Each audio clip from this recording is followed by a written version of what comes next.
So we're doing a documentary about the Cascadia earthquake. A Cascadia earthquake? I have no idea what that even means. Are you aware of the Cascadia earthquake? No, I am not. Are you aware of it? I am not. You'll have to enlighten me. The Cascadia earthquake is a projected 9-point plus earthquake that's going to happen in the northwest. Oh, wow. Wow, that's scary. Bro, I thought this was something that already happened. People might know. I haven't heard anything about this. We expect that sometime, possibly in our lifetime, there will be a large earthquake, magnitude 8 or 9 or greater, that will shake the ground violently for 4 or 5 minutes. It's a regional earthquake that would impact Northern California, Western Oregon, Western Washington, and even Western Canada in one continuous event. And it will go from the Pacific Ocean all the way over. They'll feel it in Idaho. We just don't have the right appreciation for how impactful this event will be. To prepare for something that has already happened is too late. We need to be prepared for that level of disaster.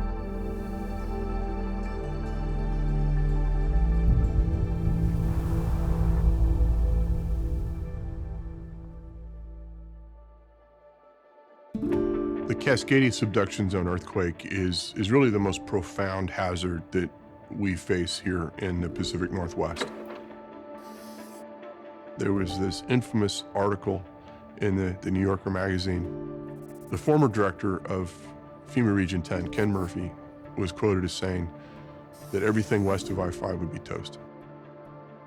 And that really set off the public awareness of the earthquake. The last subduction zone earthquake was 1964, the Good Friday earthquake that occurred up in Anchorage, Alaska. 9.5, huge one.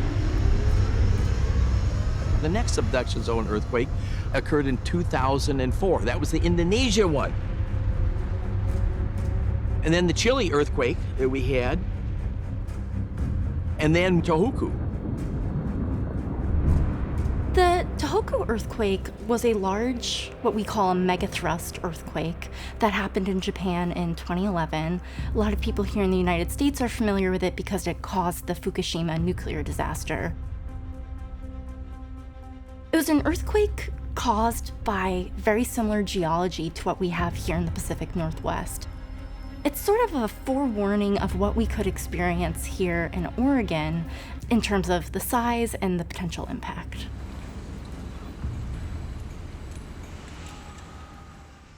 The biggest earthquakes that we have on the face of the earth are called subduction zone earthquakes. Those occur where one plate is being subducted underneath another one. And we live in that type of area. And there are a lot of them that are around the Pacific, the Ring of Fire. Wherever you are on the face of the earth, the ground underneath you is moving. And right now we're moving about 2.5 centimeters a year in a westerly direction because we're part of the North American crust. Right now you're sitting on the North American plate. If we go about 70 miles out to the Pacific Ocean, under the water, you've got another plate named the Juan de Fuca plate, which is colliding with the North American plate. Now what's happening is the Juan de Fuca plate is sliding underneath the North American plate, but they're locked. And so what that means is that as Juan de Fuca slides, North America bends. And it can only hold that posture for so long. Eventually, it snaps. And that is what causes an earthquake. And not only an earthquake, but a tsunami, because unlike the San Andreas Fault, this earthquake line is right underneath the Pacific Ocean. As of, say, 1980, Earth scientists were pretty certain that you would not get very big earthquakes here. Brian Atwater was traveling up and down the coast, and he would find in some of the bays that many of the trees were dead. And he called them ghost forests. When you have a subduction zone earthquake, what happens is the whole coast drops 5 to 6 feet. And as you do that, the salt water gets in and kills all the trees. When you really want to find out when a tree dies, you core the tree. And so he did that. And all of these trees and all these ghost forests all came out with a 300-year-old date. We can say to people, our most recent great earthquake occurred on the evening of the 26th of January, 1700, and that it was probably magnitude 9. We know because the Japanese have wonderful written records of an orphan tsunami, a tsunami that struck them without a seismic warning. Not only is there a lot of geological evidence of the history of the Cascadia subduction zone earthquakes, but there's also a lot of oral tradition in the indigenous people of the Pacific Northwest of these earthquakes happening. There are written records like this one handed down through generations. Many canoes came down in the trees from a story recounted to James Swan out in Nia Bay in northwestern Washington in 1864. Of the tsunami in 1700. Even though some people might look at these stories and there's elements of these stories that are fantastical or probably improbable, there's still things in there that are things you should pay attention to because they're told by the survivors. Something that happened 322 years ago that supposedly happens every 300 years plus or minus over the last 12,000 years, it's going to happen. And we need to do much more or we're going to see tens of thousands of dead and an Oregon that is unrecognizable. We have a lot more work to do. In the face of this hazard, public and private organizations are exploring what they can do to help their communities become more prepared. Those sometimes are really big things, in some cases they're really small things. But it's going to take both big and small, public and private actions for us really to have a higher level of preparedness for Cascadia. The realities of this earthquake are scary. I think that people can respond to that with a lot of anxiety. They can doubt that anything could ever be done to make them more safe. And by taking these small steps to prepare, we can directly address that anxiety.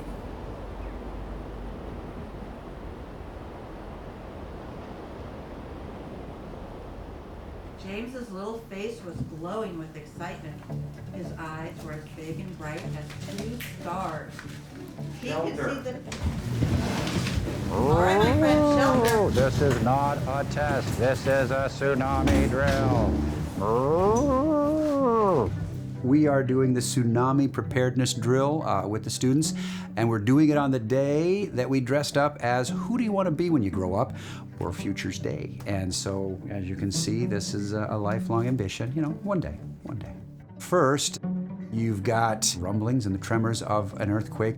We would tell our students to shelter. They would go under the desks, and they would then wait until they got the all clear sign. We would give the all clear sign when we would hear the citywide announcement that the tsunami is in effect. Please go to higher ground. At that point, I would tell the teachers all clear, and then we would begin the process. The students would come out from under the desks, grab their backpacks, and then go off to the evacuation zone. Go in front of you. Focus in the front of you, Jack, right there. Once we get to our evacuation site, you know, then at that point, we would be listening for what's going on, getting tied in with the emergency services. I think it's vitally important for the kids to understand and know that when we're facing something like a tsunami in our community and region, to be able to have a plan in place and know what to do. One of the greatest things about, I know for Cannon Beach where I live, everybody's working together and easily able to lend a hand.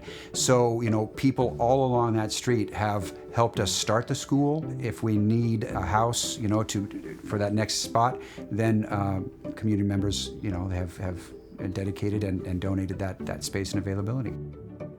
You know, at first I would think too, geez, talking about a tsunami, the kids are gonna get scared.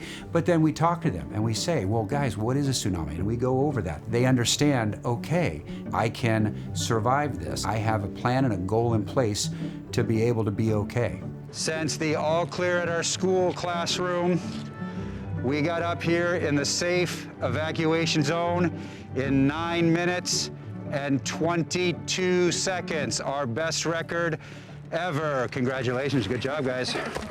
Woo-hoo! We are safe, we're out of the tsunami zone. They've done a really great job in Cannon Beach of telling people where to assemble. You can't help but be in Cannon Beach and see the line you need to cross to be out of the tsunami zone. and a map of where to assemble. So the beat the wave map really gives us more science. How long will it take an average person or a person with mobility to get to high ground? Do you have a walker? Do you walk fast? Do you walk slow? Do you have to get up an incline? All of those things really determine how fast you can progress in that inundation area to get to high ground when that earthquake happens and we know the tsunami is coming in. The earthquake, when it happens, will affect Oregon differently from the coast all the way to the border with Idaho. But it's a mistake to think that you won't be impacted by the earthquake. When that water hits the coast, it's not going to stop at the coast. There's all these rivers that feed into the ocean. That water's going to continue up those rivers. All these things that you don't think about are the things that are going to be impacting you.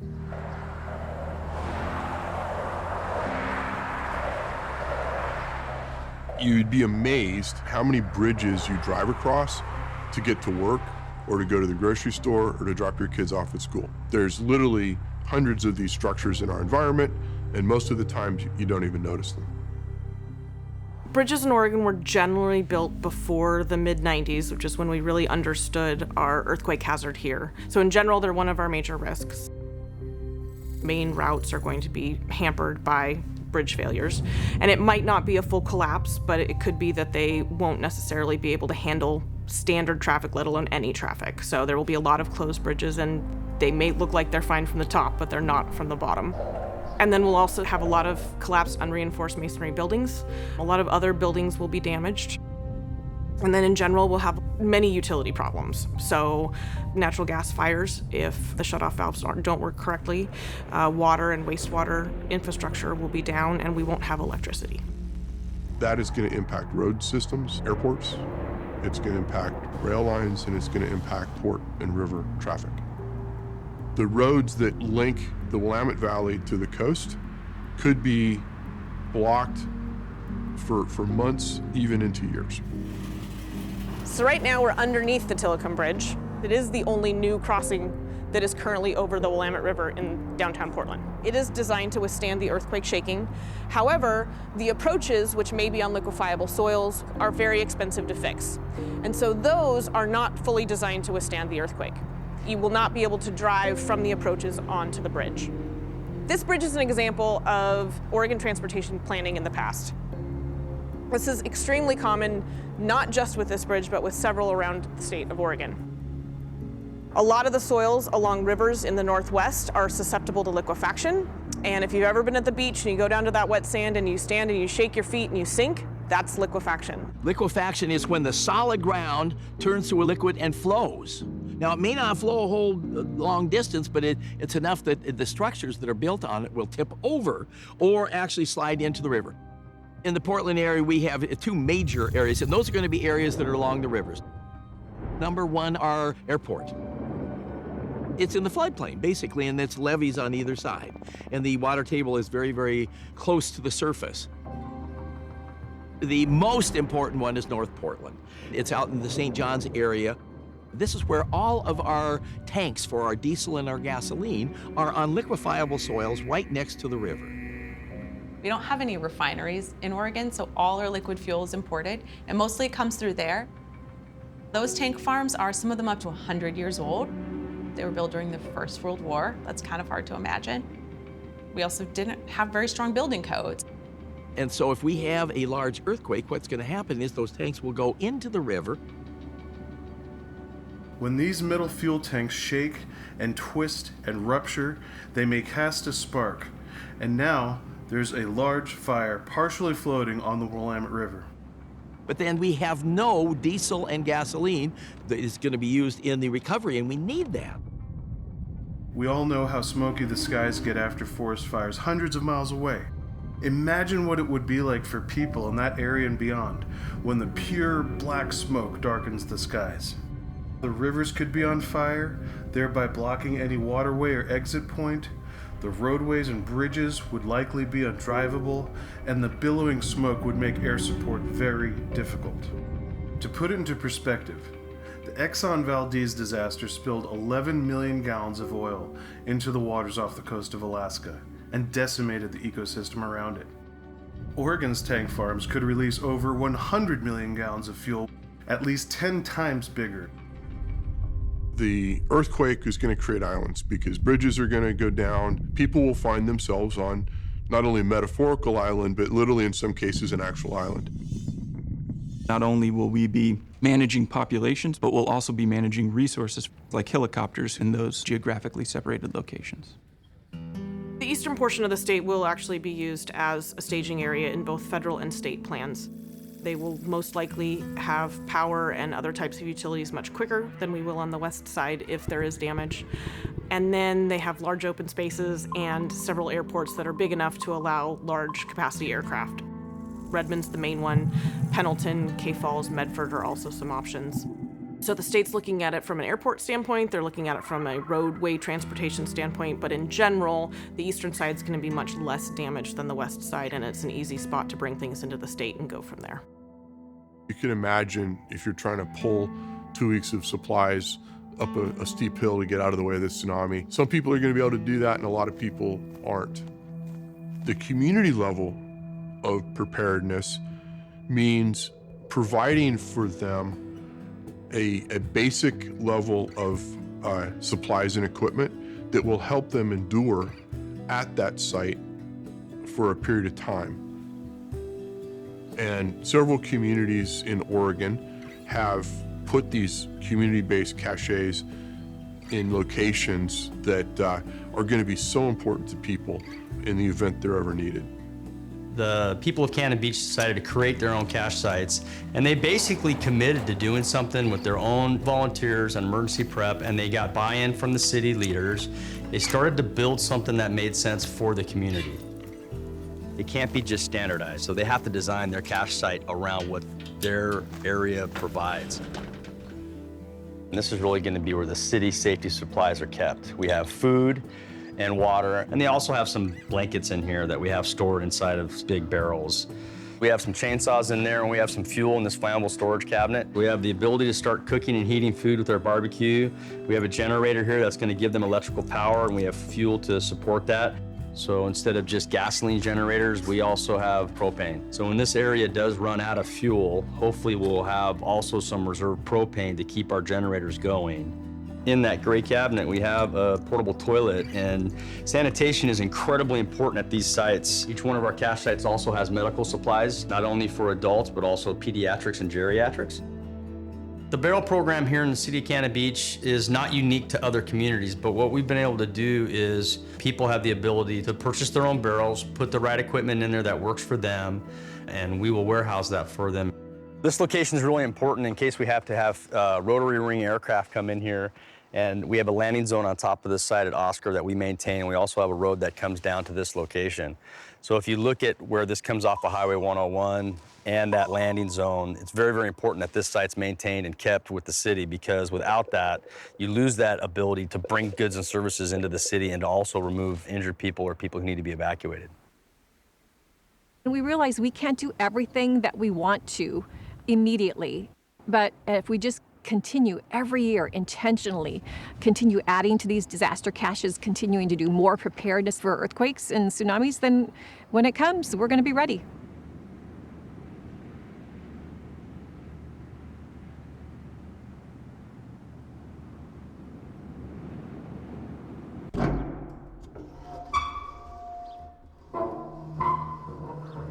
There's an opportunity to leverage some infrastructure that dates back to before World War II in Astoria, in an area on federal property that's well above the tsunami zone, that may provide a really wonderful place that we could actually store equipment.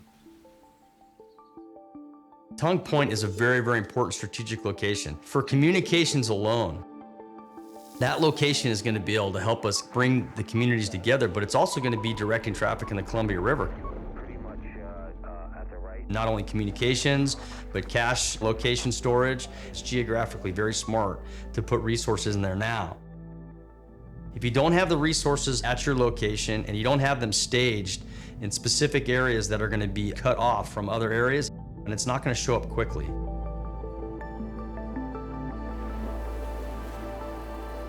So you're looking at about 60,000 people here at the mouth of the Columbia River that's going to be impacted by this disaster. Bridges collapse in Longview and Astoria. There's no commerce is going to get through. And when we think about the trends in food insecurity, delivering grain from the Western United States is an international priority. So being able to open that channel in a really timely fashion deserves really serious consideration. It's not just government thinking about how to solve these problems. Private enterprise, businesses, nonprofits all have an important role to play. A vessel like the Salvage Chief is one option that could eventually be available to perform those functions. This ship has the capabilities to help remove structures like pieces of the bridge. We have dredging capabilities. We can make a temporary channel to get around an obstacle like maybe a bridge section, evacuate injured people, provide provisions. The Salvage Chief with his 5 250 kW generators could pull right up, light up the bunkers, and at least be able to communicate with FEMA and other emergency managers of the disasters that took place. And then it could receive its instructions for how to move forward and save lives. The communication piece is going to be so challenging that without infrastructure on the ground prior to the event, it's going to be near impossible to communicate. We're so used to being able to just get on our phone and look up the local news and find out what's going on. That ability to do that for your average affected individual is not likely in the days and potentially even weeks after a Cascadia event. When it comes to communications, it's really sort of backwards. We need the communities to prepare themselves to be able to reach out to the county and even to the state if necessary. Communication is one of the most important elements of response. People that have information, even if it's not information they want to hear, are going to feel better than relying on rumors. Here's the heart and soul of our emergency communication system here when it comes to backup system. When everything else is down, we can use this system to communicate within the city and also communicate out of the city for resources. Ham operation is so critical to the infrastructure. You know, it's not a forgotten science at all. It's very critical. The 911 system and the police and fire public safety radios, they're going to be using their own system and they're going to be overwhelmed with their tasks. And so the ham operators are absolutely critical for a community to be able to communicate on a different system than the 911 system and have redundancy, and then be able to communicate within a community and also out of a community to get resources to their location and to give people situational awareness of what they really need. Post-Cascadia, the idea is to have SAT runners deployed across Oregon, pre-staged in disaster spaces right on the coast, as well as in the valley. Those essentially act as a cell tower. Government's going to try and communicate every possible way with people to tell them what's going on and where they can find resources. We also think that by having satellite communications in this common operating picture, we're going to make sure that local emergency managers and public safety officials have access to the whole picture and they're not isolated.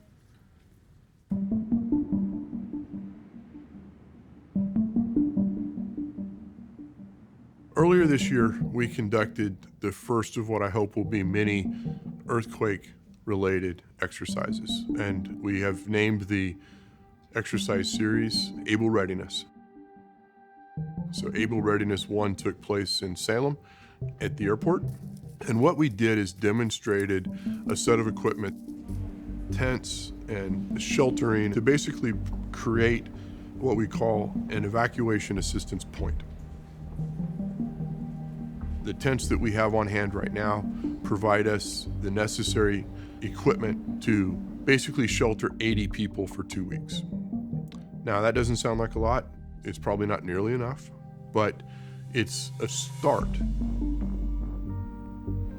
Progress can be made, and investments like these is really the way we begin to have the ability to do the state's part of the task.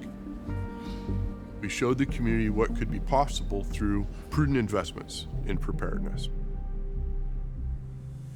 Every community has really dedicated first responders, police, fire, 911 operators, but no community has enough first responders to help everyone after an earthquake. It's just not possible.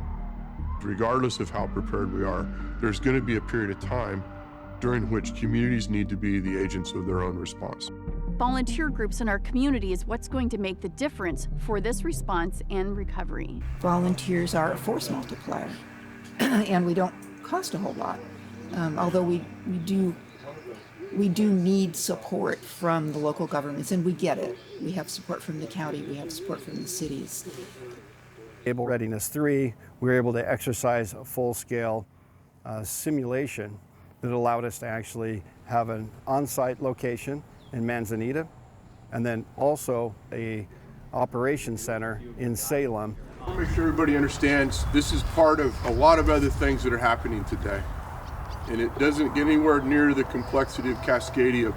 Immediately after an event of that nature, of that size, just getting personnel and equipment into locations where they can be used. You're going to have on-duty personnel that are going to be scattered all over the place, wherever they happen to be when the event hit, and they're going to be worried about their own families, their own issues, and still trying to do their job.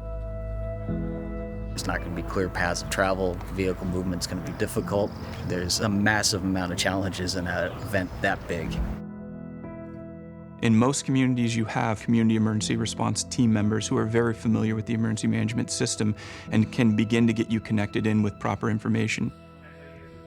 You also have medical reserve corps volunteers in a lot of neighborhoods who, again, know the emergency management system and can begin to get you connected with your local authorities. We know that in this area we're going to be isolated for weeks or months. One of the most important things during a disaster situation is to make sure that we register survivors so that we can build a common operating picture of who we have at what location. And we can also help those survivors reunify with family members that might be dispersed across the state. All the information that they collect here will go back to our Joint Department Operations Center in Salem, and they'll be receiving registration information from all over the state, which will help us to track individuals and understand where survivors are located. Have you seen this little girl? I'm missing my daughter.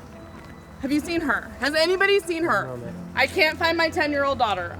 She was supposed to stay at her elementary school and she didn't. Have you seen this little girl? Where are the rest of your staff? Because I need to know where this little girl is. Ma'am, why don't you come on over here and let me help you? Okay, have you seen her? I'm gonna ask everybody where my Do you have your ID with you? I told her to stay at her school, and she's not there. Is there other sites available where people are going?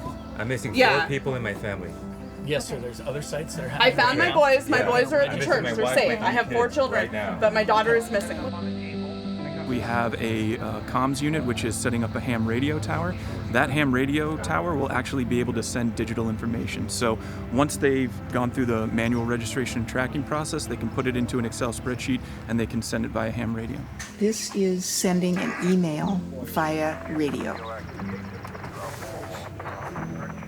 All right, woman has approached the registration tent. Her name is Vera Keller, spelled V-E-R-A. Keller. She cannot find her brother, Timothy. He goes by Tim. In a real world environment, we don't have an opportunity to do it twice, right? We have to get it right the first time. So in the exercise environment, we always use the term that failure is always an option in an exercise, because you want to see what it looks like for it to go bad so that you can recognize when things are going bad in a real situation. She hasn't seen Tim since the flooding occurred, but she thought that he was home when the earthquake happened. Basically, we have our client records up and running now, so let's see if we can find this gentleman. The gentleman is here, Timothy Keller. He is checked in at this location. At our current location? At our current location. Okay. Confirm. All right, Simcell, we've tracked Timothy to our current location here in Manzanita. That is as good as it gets right there. All right, 3.6D on the way. The state is tired of talking about emergency management. This is our opportunity to put our foot forward and make this a reality. And we had 38 people spend the night last night right here to test it out. This is a great opportunity for us to test what it would be like. And we were able to run meetings, feed, and actually do training for shelter operations. So we are in service to the local cities, counties, so that they can take care of the population.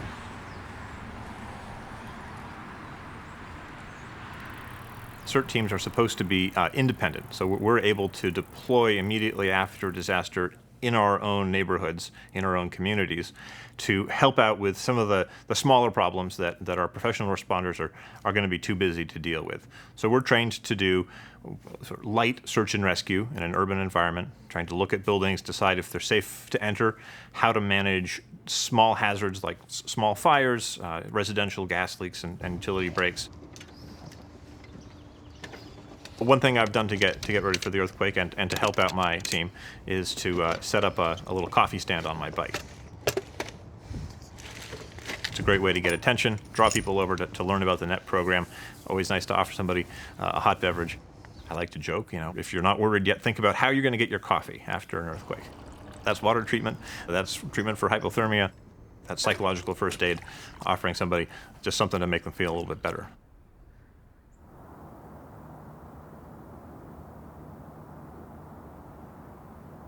As much as we talk about Cascadia or the potential of Cascadia and plan for it, none of us really knows what's going to happen. And that is something that has been identified after Oregon has suffered through so many fiery summers. We were not prepared for this disaster, the magnitude of this disaster. The Alameda fire started out in Ashland and destroyed homes in Talent, in Phoenix, in parts of Medford. And it did it in hours. The day of the fire began with me having a lovely cup of coffee and listening to the wind blow against my window pane, which I love. It was a really windy day. Felt like something was not okay. I had a roommate, and I heard a knock at the door, and she came in and said, "There's a fire, we gotta go." And I was, what?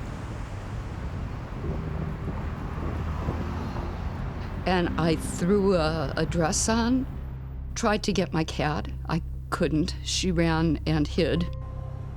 I left work about 1:32. I walked to my house, which was already smoky, and you had all this smoke and all this stuff going towards you, and there was major traffic.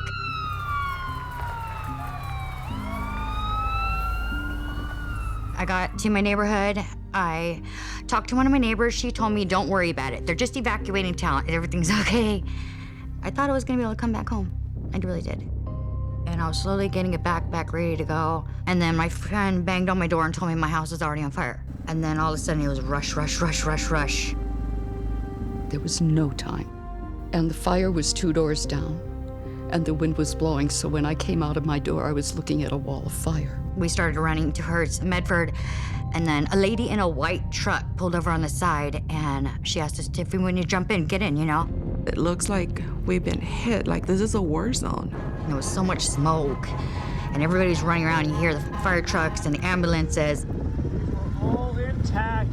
7 o'clock, I came through here. Wow. So sad. It wasn't something you expect. I slept in my car that night, and then the next morning, we went before it was allowed, on the back roads from Phoenix into Talent. We were trying to find my cat, maybe, and see if anything was left, and there was nothing. It was just all gone.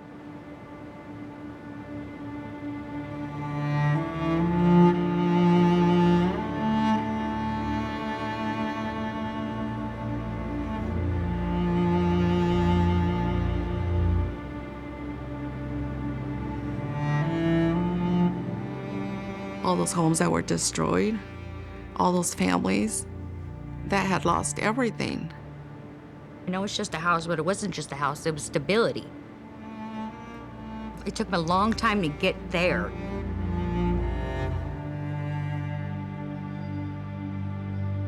Realities here in Oregon, we have a very significant housing crisis.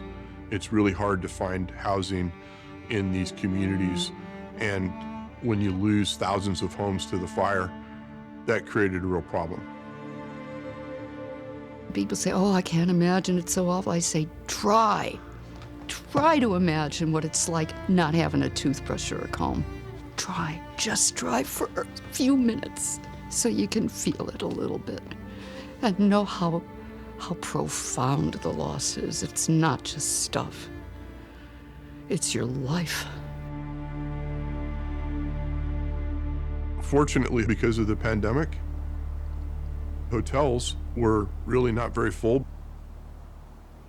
And the Red Cross was able to move people into hotels. And we assisted the Red Cross to find the hotels and make sure that people that needed to be sheltered could be sheltered. I'll give you the grand tour. This is a bookshelf where I keep my music and games and stuff like that. I'm a very organized person. Tiny bookshelf. Isn't that cool?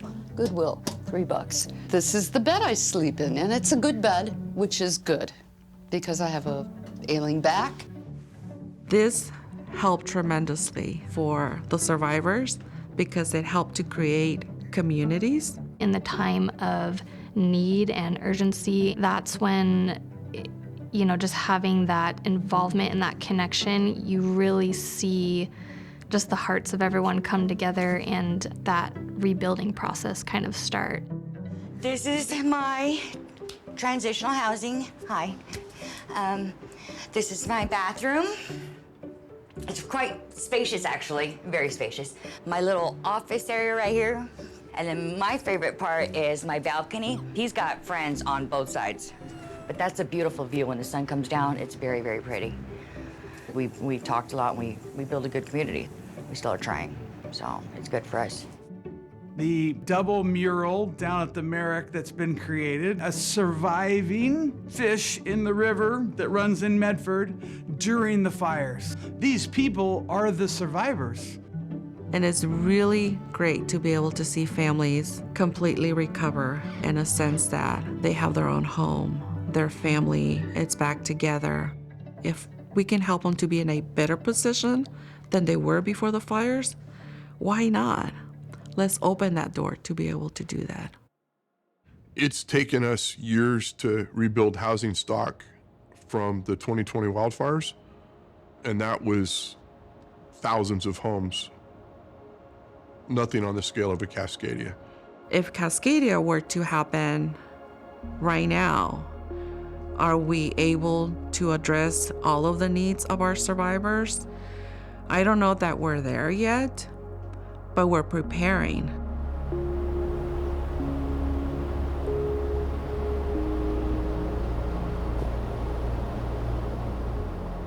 My name is the Bubble Man out here, Seaside. My name is Kevin. How you doing? Well, they call me Sandman because of my gritty disposition. We're in Seaside for a vacation, long weekend. I live here in Seaside. I'm down here working at the Rite Aid for the next week or so. If the earthquake were to happen right now, what would you do? If the earthquake were to happen right now, I did read in the visitor guide some tsunami evacuation routes that we would follow. So we have those back in our room. Running that way, towards the hills. I don't even know. Hide under something here? If it started shaking badly, then I would expect a tsunami might occur and I would head up country as quick as I. My second floor apartment probably still wouldn't cut it. At your own home, on a scale of 1 to 10, how prepared would you say you are for an earthquake of that size? I would say 4. I would say 2. Have you noticed the arrows and the paths that they have around here directing people? I've seen a couple. I don't pay attention. I don't pay attention to the arrows and paths, no. I never thought about an earthquake evacuation. Did you bring a go bag with you today? Well, we usually have a go bag with us in the car, just at all times. I have one when I drive to and from work. But we might have taken it out so we could fit all of our vacation stuff. Do you have a go bag or anything like that? I actually do. I don't think you can identify many people in your life who are actually fully prepared or even preparing for this. It's not an individual problem. It's actually a cultural problem. The biggest challenge we have in getting ready for Cascadia is overcoming the idea that there's nothing we can do to be ready. And we see everyday examples of communities being more prepared. Preparedness begins first with what you have on your person, and then what do you have at work, what do you have in your car, what do you have at home. It's my own preference that particularly people who commute are going to be able to sustain themselves for a number of days with their vehicle. Your car is going to be a place of shelter. So put enough food and water in your vehicle and a soft blanket, something that's going to keep you warm, and a map. That way you have what you need for those basic essentials for you and the kids or the folks that ride with you all the time. That's the first thing we want you to do as emergency managers. Next, you still need a kit to go. So you need to be available to go at a moment's notice. Go bags really should be built for just 72 hours. You need 3 days of good resiliency in a go bag. And one of the things that people kind of screw up in a go bag is they try to put too much in them, and it's so heavy you can't even carry it. So you want to have some food that's in a bar that's basically made to last a little while, or an MRE, non-perishable items. Then you want to have dry clothes. You definitely want to have a raincoat and one set of clothes. And then you can have water, but you're better off getting a small water filter. Then you're in really good shape. What I would add to that is light. You need to have a rechargeable, battery-operated light. Get yourself a rechargeable battery and throw it in there. It's going to help you with your cell phone, but it's also going to help you recharge that light. And then you need to have a knife, and then the ability to start fire. Then the last thing is probably the ability to communicate. This is our survival kit. So we have a emergency survival blanket, another thicker emergency blanket as well, in case wherever we need to stay. We have emergency drinking water, goldfish, an emergency poncho, and I think just the one color, I'm pretty sure. More goldfish. We have got more drinking water. We have got here emergency ration, a nice Nature Valley bar. Some more, we like goldfish. We've got a light stick as well, and we've got a whistle, and then some batteries in case you need to restock anything in our emergency kit. Having all these things together is fine, but if you have a tent, you've never put it up. Do you know how long it's going to take you? Do you know if it's going to work for what your purposes are? You have to practice these things in order to know if it's going to work. The importance of redundancy is that you have a backup to your backup, and it's even more important if you have even a third backup. So like I said, I also have flashlight, but I also have glow sticks, because if I didn't check the batteries in a while and I go to turn it on and it's not working, at least I have some kind of light. Think about what you have at home, your kit to stay. If you have to shelter in place after an earthquake, make sure that it's accessible. Sometimes I procrastinate. My resources aren't always right where I want them to be, but I consciously take an effort at least once a year to think about moving those things to an outside wall, to a storage container where they're going to be more accessible. If you haven't done anything, don't get lost in all the other stuff. Don't worry about the earthquake toilets and all that jazz. Start with water, move on to food, and then get curious about how you're going to stopgap all those other lost utilities and services. Food and water first. We want everybody that can prepare to have 2 weeks of supplies on hand that buys us time to get stuff from outside the region into the region. And some communities emphasize actually being ready for a month. Have your shelter at home kit, and then have your go kit if you have to immediately evacuate your home.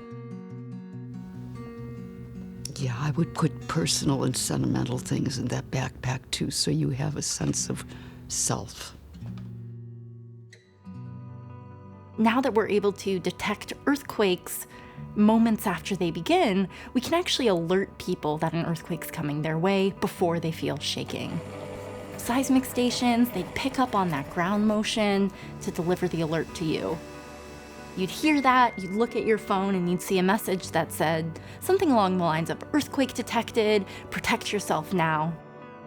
By giving people those seconds to tens of seconds of warning, people can take some action to protect themselves, like drop, cover, hold on. Earthquakes are a real danger here in the Pacific Northwest, not only here, but every subduction zone in the world. When you start thinking about everything that could go wrong in a Cascadia subduction zone earthquake, it's pretty overwhelming. Our community is going to look totally different than it did before. But we can help ourselves and our community now. Everyone has actions they can take to be more prepared. Get to know your neighbor, because you are going to be the first responder for your neighbor, and your neighbor is going to be the first responder for you. The thing you need most in emergency is a friend. someone that's going to check on you and make sure you're okay, and someone that knows that you would come and check on them. And so I always think the most important thing people can do to get ready for an earthquake is to have a warm relationship with a neighbor and also someone out of the area that they know would check on them and that they can call. That's really key. That can help you in a snowstorm or a power outage or a flat tire. It'll also help you tremendously in an earthquake. One thing that unites us all, unfortunately, is disasters and emergencies.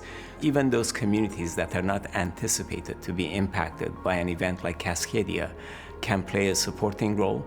When this event happens, we're all volunteers, whether you signed up ahead of time or not. And you're gonna find that communities have an incredible power to self-organize, to take care of each other. Prepare yourself, prepare your family, and, look next door and see if they need help. Being prepared for the worst earthquake, if it never happened in your lifetime, great. Nobody can say, you weren't ready. But your children might benefit from that. Your grandchildren might benefit from that. And the best place for your grandchildren to learn preparedness skills is going to be from your children. But that chain needs to begin somewhere. It needs to begin with us. One individual preparing can create a domino effect, provided that that person actually shares their preparedness. Be hard to kill. Be somebody that's a survivor. Make sure you have your own go bags and make sure you have your own resiliency set up at your own location. It's hard to be a super prepper, but it's easy to be prepared a little bit every day so you're safe.